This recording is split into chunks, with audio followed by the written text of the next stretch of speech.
నేను మీ అమ్మని మాట్లాడుతున్నాను నాన్న అందరితో, కృష్ణమామని.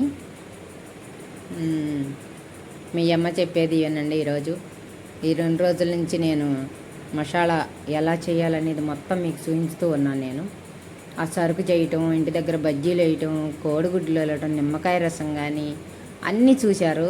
నేను మొత్తం పెడుతూ ఉన్నాను ఈ వారం అంతాను. ఈరోజు వచ్చి మసాలా బండి కాడికి వెళ్ళిపోదాం. మనం బండి దగ్గర చూపించుతాను మీకు. అక్కడ వచ్చేసి బండి దగ్గర వచ్చేసి మసాలా బండిలో బఠానీ మసాలా, మళ్ళీ కోడిగుడ్లు ఎగ్గు మసాలా, బజ్జీ మసాలా, పొడి మసాలా అన్నీ ఉంటాయి బండి మీద. అయితే అక్కడ ఈ ఏరియా మొత్తము కూడా మన బండి దగ్గర బాగా ఫేమస్ అనమాట. అందరూ కూడా వచ్చేసి ఇక్కడ తింటూ ఉంటారు. ఈ చుట్టుపక్కల ఏరియాలన్నీ, గుంటూరు నుంచి ఇటు తెనాలి నుంచి మొత్తం మా ఏరియా అంతా కూడా మా బండి అంటే బాగా ఫేమస్. ఒక్కోసారి హైదరాబాద్ నుంచి కూడా వచ్చేసి మా మసాలా కోసం తిని మరీ వెళ్తారనమాట. అది అక్కడ బాగా ఏంటిది బండే కదా అని అనుకోవచ్చు అందరూ చూసిన వాళ్ళు అయితే. కానీ అలాంటి మసాలా మీకు ఎక్కడ దొరకదు, తినలేరు కూడా. నేను ఖచ్చితంగా చెప్తున్నాను. శివ మాస్ మసాలా. అది మీరందరూ వచ్చేసేసి ఒకసారి మా మసాలా తినేయాలండి. మళ్ళీ మర్చిపోరు అనమాట.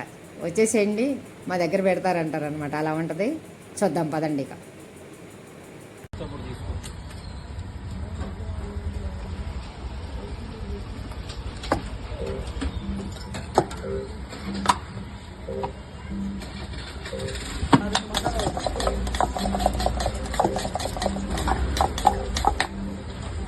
ఎగ్గు మసాలా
ఇదిగండి. బఠానీ మసాలా కొడుతున్నాం చూడండి.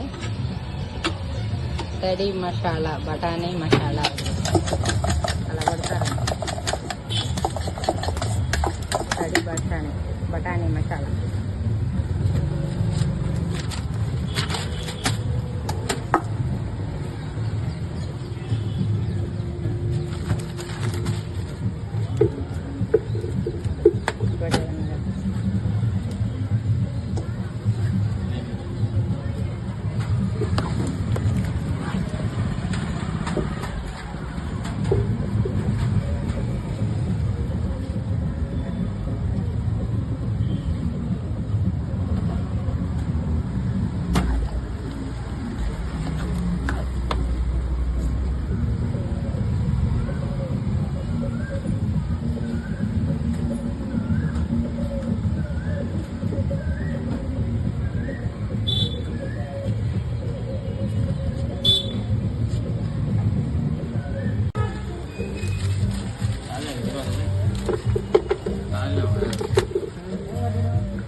చేసుకోవాలి.